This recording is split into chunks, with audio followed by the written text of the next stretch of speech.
Ebben a videóban egy olyan rejtélyről lesz szó, ami 2012-ben kezdődött, és ha nem is a világ egyik legnagyobb rejtélye, mert az kicsit túlzás lenne, de egy elég nagy rejtélyről lesz szó. Röviden is érthetően annyi a történet, hogy 2012-ben posztoltak egy képet a netre, miszerint nem áruljuk el, hogy kik vagyunk, de nagyon okos és intelligens embereket keresünk. Elrejtettünk a képen, a felhíváson titkos üzeneteket, aki megfejti, az nem tudni, hogy milyen jutalomban részesül. De sok sikert. Valahogy így indul az ügy, van egy képünk, amiről majd hamarosan bővebben is beszélni fogok, szóval van egy képünk, amin valakik titkos kódokat rejtettek el annak érdekében, hogy intelligens embereket és ügyes kódfejtőket találjanak. Ez a rész amúgy kicsit emlékeztet engem az Enigma feltörésére, de könnyen lehet, hogy itt is valami hasonló az indíték. A nagybetűs kérdés viszont a következő. Kik állnak az adott kép vagy üzenet mögött, és mi ezzel a céljuk? És a legfőbb kérdés talán az, hogy mi a jutalma annak az intelligens személynek, aki megfejti ezeket a rejtvényeket. És még mielőtt elkezdeném, és ez a mondat szerintem a végső megoldásban is nagyon fontos, nagyon fontos lehet, nem szabad elfelejteni, hogy ezeket a rejtvényeket sokkal, de sokkal könnyebb kitalálni, mint megfejteni. A legelső Szikérde képet, vagy ha úgy tetszik, üzenetet a 4chan weboldalra posztolták. A 4chan az egy olyan weboldal, ahová felhasználók névtelenül tölthetnek fel képeket és szövegeket. A 4chant úgy kell elképzelni, mint mondjuk a Facebookot, csak itt nem szükséges magunkat névvel is megnevezni. A 4chanen azt posztolunk, amit akarunk, akkor, amit akarunk, viszont hogy azt mi posztoltuk, az mindenki számára titok marad. Na de térjünk a lényegre, az első Szikérde üzenet a következő volt. Hello! Rendkívül intelligens személyeket keresünk. Ahhoz, hogy megtaláljuk őket, kitaláltunk egy tesztet. Egy üzenet van ezen a képen. Találd meg, és az majd elvezet hozzánk. Bízunk benne, hogy találkozhatunk azon kevés emberekkel, akiknek ez sikerülni fog. Sok szerencsét. 3301. Ha az alábbi képet vagy üzenetet lementjük a gépünkre, és ezt otthon is kipróbálhatjuk, szóval ha ezt a képet lementjük, és a képet egy jegyzettömbhöz társítva nyitjuk meg, akkor azt láthatjuk, hogy a kép csupa értelmetlenségeket rejt. Viszont ha a csupa értelmetlenség aljára tekerünk, akkor azt látjuk, hogy Claudius Caesar says, LXXT, stb. Nos, ez az első értelmes nyom. Az üzenet egyik fele egyértelmű, azt jelenti, hogy Claudius Caesar mondja. Na de mit mond? Itt van ez a pár karakter, aminek nincs értelme. Na, ezt a következő módon fejtették meg, és így utólag már elmagyarázva egyszerűnek tűnik, de azért én tuti, hogy jó pár órán keresztül agyaltam volna rajta. Megpróbálom érthetően elmagyarázni legalább az első rejtvényeket és a megoldásuknak a menetét, úgy, hogy az mindenki számára érthető is legyen. Ez az első kulcs, vagy rejtvény az üzenetbe rejtve, Claudius Caesar mondja, LXXT, és így tovább. Cézár volt az az ember a történelemben, aki egyrészt híres volt arról, hogy úgy küldte a leveleit, hogyha azt valaki olvassa, csupa értelmetlen betűket lásson maga előtt. Ezt ma már Cézár kódnak vagy Cézár rejtjelezésnek hívjuk. A működése tényleg egyszerű, úgy működik, hogy minden betűt egy adott számmal eltolunk az ABC-ben, és az lesz az adott betű titkosítása. Egy példa, itt van előttünk a magyar ABC, ez alapján fogunk kódolni. Először is válaszunk ki egy számot, ez lesz a kulcs, amit majd annak, aki el szeretné olvasni, ezt a számot majd használnia kell. Ez legyen mondjuk most a 4-es. Egy példán keresztül szerintem ezt jóval egyszerűbb megérteni. Ha mondjuk leszeretném írni a nevem a Cézár kóddal, és a választott kulcs a 4-es, akkor ez így fog kinézni. 4 betűvel eltoljuk az ABC-t, és az adott betűt párosítjuk a megfelelő betűhöz. Ez alapján az L betű lesz az N, az A lesz a C, a C lesz a J, az I pedig az L. Vagyis azt, hogy Laci, azt így kell leírnunk Cézár kóddal, ahol a kulcs a 4-es. És most akkor térjünk vissza az első nyomhoz. Claudius Caesar a római birodalom 4. császára volt. Ha ezt a 4-est a Cézár kód kulcsaként használjuk, és úgy fordítjuk le az alábbi üzenetet, akkor egy linket kapunk. A linkre kattintva egy újabb rejtény fogad minket, amelyen az olvasható, hogy úgy tűnik, nem tudod kitalálni, hogy szeretheted meg az üzenetet. A megoldás a képen, mégpedig ebben a mondatban van, ugyanis van egy olyan steganográfiai program, hogy Outguess. A steganográfia az is egy üzenet titkosítási módszer, csak az üzenet magába a képben van rejtve. Ez azt jelenti, hogy ebben az esetben már nem játszik az a módszer, hogy megnyitjuk a képet egy jegyzettömbbel, ezen a képen az Outguess nevű programot kell használni, vagy bármilyen steganográfiai dekódoló programot, és ha az Outguess-be beszúrjuk ezt a kacsáról készült képet, akkor a program az alábbi üzenetet dobja majd ki megfejtésként. Itt van egy könyvkód. A könyvet itt tudod megkeresni, és még több információt itt találsz. A linkre rákattintva a Redditen találjuk magunkat, sok-sok elsőre talán értelmetlen szöveg társaságában, viszont van az oldalon 3 kép is. Az egyik egy szám maja írásjelekkel leírva, de van még egy welcome-os lábtörlő és egy sztereogram. A sztereogram az egy vagy több képből összeállított térhatású optikai kép illúziója. Ha ezt a képet berakjuk egy sztereogram átalakító programba, akkor ezt a képet kapjuk, amely olyan, mint a Szent Grál. Nem megyek bele bővebben a kódfejtésbe, a lényeg, hogy a maja számok fontos kulcsok. Ez a 2 kép, a lábtörlő és a Szent Grál szintén üzeneteket és kulcsokat tartalmaznak. Az eredmény az alábbi szöveg lett, amely Arthur királyról és a Szent Grálról szól. Itt van előttünk maga a szöveg, amelyet egyébként szintén egy kulcs alapján kellett sortördelni. Ezt úgy értem, hogy a most pirossal megjelenő minden sor első betűje is egy kulcs volt, és most, hogy már az olvasmány a helyére állt, és minden betű ott van, ahol annak lennie kell, el lehet kezdeni olvasni azon kód alapján, amit még először kaptunk. Ez volt az az üzenet, amiben azt írják, hogy az alábbi számok könyvkódok. Ezeket a számokat kell használni az Arthur királyos szöveghez. Nos, ezek a számok szintén egy titkosítási módszert jelölnek, mégpedig az Ottendorf titkosítást. És most, hogy már tudjuk, hogy milyen könyvről van szó, könnyű az Ottendorf számok megfejtése.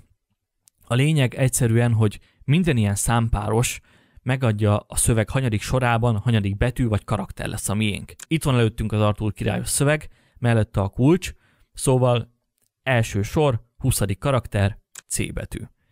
Második sor, 3. karakter, A. Harmadik sor, 5. karakter, L. És így tovább. Az üzenet, amit ezzel a módszerrel kapunk, a következő. Hívd fel minket ezen a telefonszámon. 2 1 4 3 9 0 9 6 0 8. Nagyon jó. Ügyes. Az első képhez 3 prímszám tartozik. Az egyik az a 3 3 0 1. Találd meg a másik 2-t, majd szorozd össze mint 3 számot, és adj hozzá egy .com-ot. Sok szerencsét. Viszlát. Az üzenet alapján vissza kell térnünk a legelső képre, erre a képre, amelyen a felhívás is volt. Azt mondja a hang a telefonban, hogy a képen 3 prímszám van, az egyik a 3301, a másik 2 prímszámot pedig meg kell találnunk. Ha letöltött képre visszük a kurzort, akkor a kép méretéből adódóan 2 prímszámmal találjuk szembe magunkat, ez az a másik 2 prímszám. Ezt a 3 prímszámot, az 503-at, az 509-et és a 3301-et összeszorozzuk, és az eredményhez hozzáadunk egy .com-ot. A .com végződésből az következik, hogy szintén egy weboldalról van szó, a weboldalra kattintva az alábbi Cicada logó vár bennünket egy számlálóval, ami hogyha letelik, akkor egy üzenet jelenik meg az oldalon, mégpedig koordináták. A koordináták nagyvárosok különböző pontjaihoz vezetnek, például Varsó, Párizs, Sydney, Szöul. A megjelölt helyszíneken a kódfejtők különböző üzeneteket találtak. Mindegyik ilyen üzenetben egy Cicada logó és egy QR kód szerepelt. Összesen 2 üzenetet terjesztettek szét a világban, volt olyan város, ahol mindkét üzenetet, de volt olyan város, ahol csak egy üzenetet rejtettek el. A talált üzenetek QR kódjainak a megfejtései egy már alapvetően érdekes alkotáshoz vezetnek, mégpedig William Gibson egyik alkotásához, a Halottak könyvéhez. Néhány mondat a Halottak könyvéről is, ez egy kevlárba csomagolt könyv, a kevlár az egy hőálló szintetikus szál, és a majdnem tökéletes anyagok egyik szimbóluma. Gibson könyve is egy ilyen kevlárba van becsomagolva, és a könyv belsejében van egy floppy, amire szintén egy újabb alkotás került írásra, viszont a floppy úgy van programozva, hogy ha azt bárki elolvassa, akkor azonnal törlődik róla minden adat, és maga a könyv is úgy lett írva, hogy ha azt párszor kinyitjuk és elolvassuk, akkor a tinta a fény hatására folyamatosan halványodni fog, majd eltűnik. De mindemellett több érdekessége is van a könyvnek, szerintem roppant érdekes, viszont térjünk vissza a rejtvényhez. Ezt a részt is úgy kell megoldani, mint azt már korábban az Arthur királyos szövegnél is tettük. Itt is van egy kód, egy Ottendorf szám, és ez alapján kell kiválasztani a megfelelő karaktereket. Első sor, 5. karakter, egy S betű, és így tovább. Az eredmény a következő. SQ6W stb. .onion. Látszólag értelmetlen betűk összessége, viszont aki járt már a Dark Webben, azt tudja, hogy a .onion kiterjesztés az olyan, mint a .com, szóval ez is egy weboldal, csak már a net sötét oldalára vezet. A Tor letöltése után, a Tor egyébként egy böngész olyan, mint a Firefox, csak a Tor az internet sötét oldalára visz. Szóval a Torba beírjuk a kapott címet, és az Enter leütése után egy egyszerű fekete weboldal fogad bennünket az alábbi üzenettel. Gratulálunk! Kérünk, hogy hozz létre egy nyilvános ingyenes e-mail címet, amit még sosem használtál korábban. Mi azt tanácsoljuk, hogy ezt még a toron belül tedd meg, hogy megőrizd az anonimitásodat. Pár nap múlva megadott e-mail címre küldünk egy számot, amit majd az alábbi példa alapján a perjel után írsz be, és az így kapott számot írd be a torba. 3301. A lényegre törőség érdekében nem folynék bele a további kulcsokba és lépésekbe, meg amúgy az igazság, hogy ezen a szinten már elég komoly kódfejtői tudás szükséges, ezért inkább rátérnék a következő feladványra, ami egy MIDI kiterjesztésű fájl, amit ha lejátszunk, akkor ezt halljuk.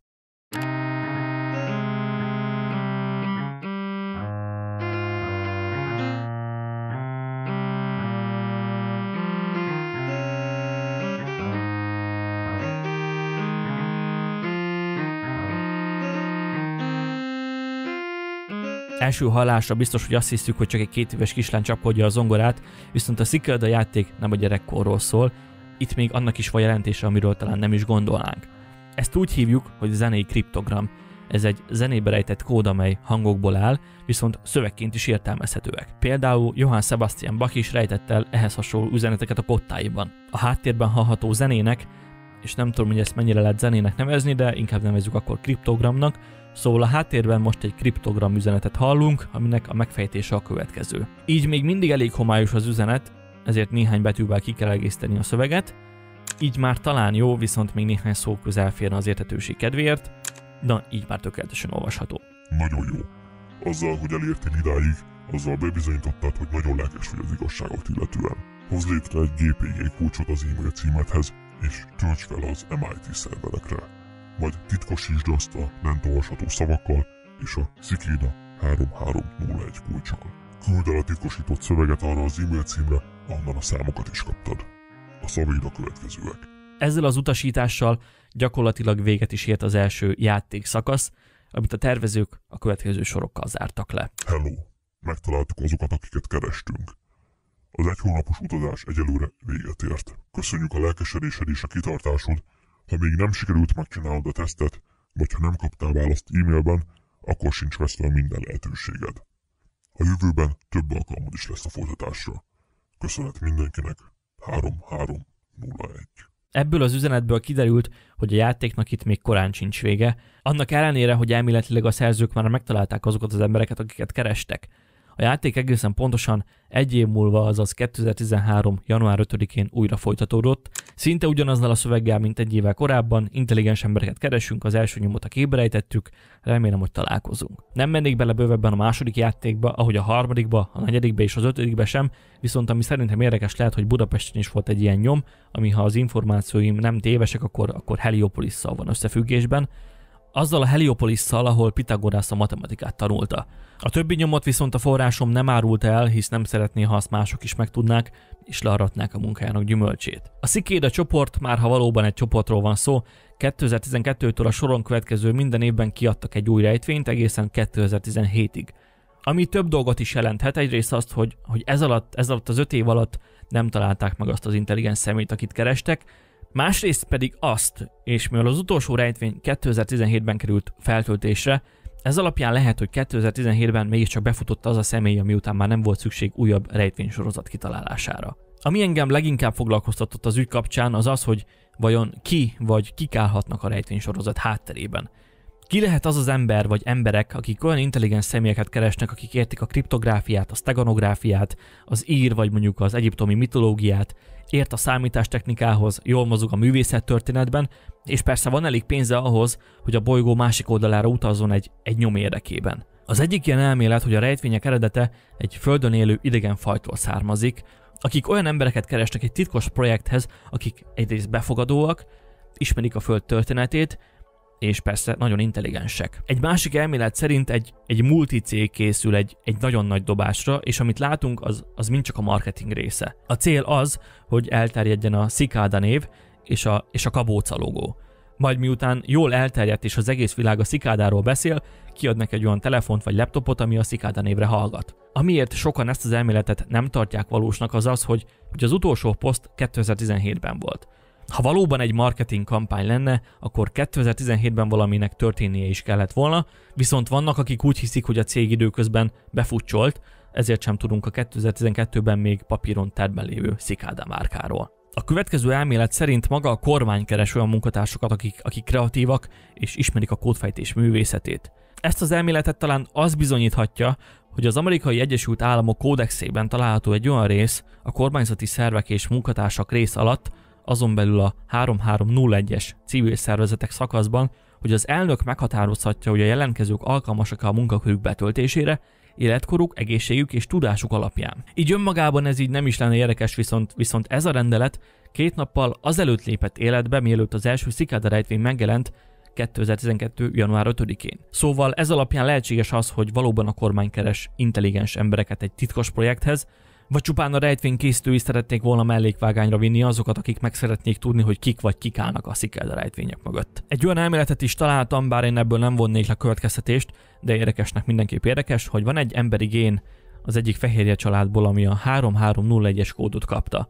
Ezen teória szerint a Cicada játék készítői ezzel akarják tudatni azt, hogy ők is csak egy egyszerű emberek, valahol a világban egy számítógép mögött. Vagy pedig pont azért jelenik meg ez a szám minden egyes üzenetük végén, hogy kimutassák tiszteletüket az emberek iránt, azért, mert bennük nincs meg a 3301-es gén. A magyarázatoknak itt még nincs vége, ugyanis van még egy teória, ami talán a legközelebb áll a Cicada rejtély megfejtéséhez, ez pedig a gerilla marketing, vagy mondjuk a vírus marketing egyik formája, az ARG, magyarul az alternatív életjáték. A pontosítás érdekében a gerilla marketing és a vírus marketing és olyan marketing stratégiák, amelyek nem mint reklám jelennek meg, vagyis nem láthatjuk őket újságokban, plakátokon vagy mondjuk a tévében sem, ezért ennek a stratégiának alacsony a költségvetése, nem kell fizetni a tévének a reklámokért, mert egy jó ötletre alapoznak, ami önmagában is képes elérni azt, hogy a márkájuk vagy bármi, amit el szeretnének adni, az szájról szájra terjedjen, mint egy jó pletyka. És most vissza az alternatív életjátékra.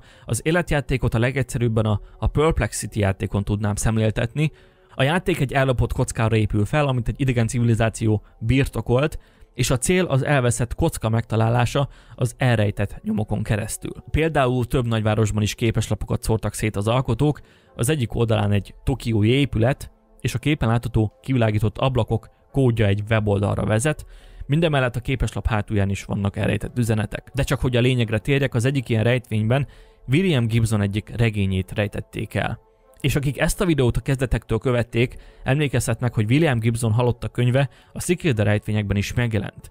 Magyarul elképzelhető, hogy a Cicadát is ugyanazok készítették, mint a Perplexity-t, hisz a játékban megbúvó motívumok van, hogy szinte ugyanazok. Ha a Cicada esetében valóban egy játékról van szó, akkor szerintem ez egy jó irány, ugyanis az emberek nem csak a valóságot szeretik a virtuális világba ültetni, hanem azt is szeretik, ha a virtuális világ a valóságba ül át. Ezt úgy értem, hogy egy-egy ilyen játék során tényleg úgy érezhetjük, mintha egy filmben lennénk. Képzeljük csak el, hogy egy utazásunk során egy képeslapárus odajön hozzánk és a kezünkbe nyom egy képeslapot. Hazaérve felfedezzük, hogy a képeslapon titkos üzenetek vannak, a rejtett üzenetek pedig egy telefonszámhoz vezetnek. Ami egy másik városba vezet, ahol egy fekete dobozt találunk, és így tovább. Vannak, akik szerint idővel az ilyen életjátékok is feltörnek majd a játékok piacára, és lesz az a társadalmi réteg, akik igenis egy halompenzt kifizetnek majd csak azért, hogy áttéljék ezt az élményt, és úgy érezzék, mintha egy filmbe csöppentek volna. Kicsit olyan ez a játék, mint a kincskeresés, azzal a különbséggel, hogy itt tényleg nem tudjuk, hogy mit nyerünk, és hogy milyen cég áll a kalandunk mögött. És szerintem ez az az apró kis plusz, ami miatt ezek az életjátékok valósághűek, és valahol izgalmasak is. Egy kis kiegészítés még a Cicadához, szerintem tényleg egy olyan játékról lehet szó, amely ma már ritkaság, viszont igenis foglalkoztat egy bizonyos réteget, mert a Cicada rejtvény során alatt is volt olyan kódfejtő, aki képes volt még a munkáját is otthagyni csak azért, hogy a nap minden percében a Cicada rejtély megfejtésével foglalkozzon, várva azt a bizonyos végső nyereményt, amely egyébként egyes elmondások szerint sosem érkezett meg. Legalábbis akik elérték az utolsó szintet, csak azt a választ kapták, hogy ezt nem mondják senkinek, és egyelőre nincs semmilyen nyeremény, legyen türelemmel és majd keresni fogják. Az már kérdéses, hogy valaha is megcsörrente a kódfejtők telefonja, viszont személyes véleményem szerint ez is csak egy olyan végkifejlett, amiben többet is bele lehet látni. Ez egy olyan végkifejlett, ami szinte önmagát gerjeszti, hisz mindig ott lesz az a kérdés, hogy na vajon mikor csörren meg a telefon. Ha létre szeretnék hozni egy ilyen öngerjesztő életjátékot, mint a Cicada, akkor én is valahogy így zárnám a sztorit, és ezzel magyarul úgy adtam valamit a Cicada megoldóinak, hogy közben nem adtam semmit. Mert az, hogy majd keressünk és várd a hívásunkat, szerintem korán sem ér fel egy nyereménnyel. És ami még felmerül bennem, mint kérdés, hogy miért írják azt az első üzenetükben, hogy intelligens embereket keresünk. De amikor az intelligens ember megjelenik és bekapog az ajtón, azonnal elküldik azzal az indokkal, hogy majd keresünk. Olyan, mintha felkínálnék egy állást annak, aki megfejt egy rejtvényt, viszont amikor már megfejtette, meggondolom magam és visszavonom az álláshirdetést. Hétköznapi esetben erre csak azt mondanánk, hogy bunkó a munkáltató. Viszont a Cicada esetében, és ezért is egy öngerjesztő ez a játék, mert a Cicada esetében már azt mondjuk, hogy és beleképzelünk dolgokat, és azt mondjuk, hogy biztos, hogy egyszer majd jelentkezni fognak, különben mi értelme lett volna ennyi feladványnak. Ebben szerintem tudat alatt az is közrejátszik, hogy annak a kódfejtőnek, aki szinte az életét is rááldozta a rejtvények megoldására, nehéz önmagának bevallania és beismernie, hogy a munkája hiába való volt, mert nincs semmilyen nyeremény, csak maga a játékélmény. Még néhány mondat erejéig ugorjunk vissza a legelső nyomra, magára a felhívásra. Van akik szerint, és ha bár ebben a kontextusban az intelligens kifejezés valóban intelligens jelent, viszont az angol intelligence szó akár a hírszerzést is jelentheti, vagyis ez a kis szójáték egyesek szerint már az első mondatban megválaszolja a Cicada rejtélyét. Még ami észrevehető ezen a képen, és ez szinte az összes üzenetre igaz, hogy a teszt készítőinek fontos volt, hogy az ember ne veszítse el az érdeklődését, ezért a készítők többször is megköszönték a kódfejtők kitartását, gratulálnak nekik, sőt még szerencsét is kívánnak egy-egy feladvány előtt. Ami egyrészt azt jelenteti, hogy tényleg fontos volt számukra, hogy azért legyenek nyertesek, ha már kitalálták ezt a nagy kirakóst. Amit még fontos kiemelnem és szerintem hozzátennem, hogy a Cicadát nem csak egy ember készíti vagy szervezi, vagy mondjuk nem csak fiatal egyetemisták szórakoznak egy kollégiumi szobából, hisz a világ különböző pontjain rejtettek el nyomokat. Ebből kifolyólag a Cicada csapatnak mindenképp egy nemzetközi szervezetnek kell lennie. Ahogy így lépésről lépésre végigmentem az első szakaszon, nekem az jött le, hogy nem olyan nehéz, egetrengető feladványokról van szó. Mármint persze egy hétköznapi embernek, mint én, nagyon bonyolult, viszont annak, aki benne van a kódfejtésben, és ezt több helyen olvastam, korán sem volt olyan bonyolult az első szakasz. A többi szakasz már más tészta, mert azokat egyedül szinte lehetetlen megoldani, mert olyan széleskörű tudásra, művészeti, vallási, történelmi tudásra van szükség, hogy szinte elkerülhetetlen az, hogy egy csapatban dolgozzunk. A szubjektív véleményem szerint egy olyan rejtvénysorozatról van szó, amely nem elérhetetlen még annak sem, aki nem olyan jártas a kódfejtésben, ami egyrészt szerintem azt is mutatja, hogy a rejtvény szinte mindenkinek készült, pontosan úgy, mintha egy játékról lenne szó. Ha én például hackereket keresnék, akkor biztos, hogy nem nyilvánosan csinálnám, hanem mondjuk olyan oldalakon vagy a sötét weben, ami már alapból kiszűri azokat, akiknek fogalmuk sincs a hacker szó jelentéséről. Ezzel egyrészt könnyíteném a saját dolgomat is, mert nem kellene akár olyanokkal is foglalkoznom, akik csak lemásolták a netről a megoldásokat és beküldték a jelentkezésüket. Másrészt pedig jobb az ilyet nem a nyilvánosság előtt intézni, kivéve persze akkor, ha valóban egy játékról van szó. Még azt is olvastam valahol, és ez sem egy olyan rossz megközelítés, hogy a Cicada rejtvények olyanok, mint egy globális kutatás, egy globális feltérképezés, hogy melyik országban hány olyan ember él hétköznapi harc mögött, akiket azért nem árt titokban megfigyelni, mert ilyen tudással ki tudja, hogy még mire képesek a jövőben. És van egy olyan teória is, amely ezt a teóriát keveri a játékkal és a kormánnyal, és ezt inkább jobb, ha felolvasom. Amerikai hírszerző ügynökök úgy gondolják, hogy az ARG, vagyis a virtuális életjáték a legjobb módszer arra, hogy a társadalom viselkedését tanulmányozzák. A hírszerzés ugye, mint szójáték megjelent az első nyomban is, és az amerikai kódexben a 3301-es szám alatt, szóval az is lehet, hogy több megoldás is igaz egyszerre. Összegezve a Cicada rejtély korán sem egy megoldott rejtély, viszont, mint azt mondtam, nem hiába olyan a befejezés, amilyen. És azt sem szabad elfelejteni, és ez szerintem részben válasz is ad a Cicada rejtélyre, hogy kitalálni sokkal, de sokkal könnyebb egy ilyen puzzle-t, mint megfejteni. Legalábbis, ha a ráfordított időt nézzük. És azért is hangsúlyozom ennyire ezt a mondatot, mert szerintem itt van maga a megoldás is. Köszönöm szépen, hogy meghallgattátok a véleményemet és a gondolataimat. További szép estét, napot és további jó tartalomböngészést mindenkinek. Sziasztok!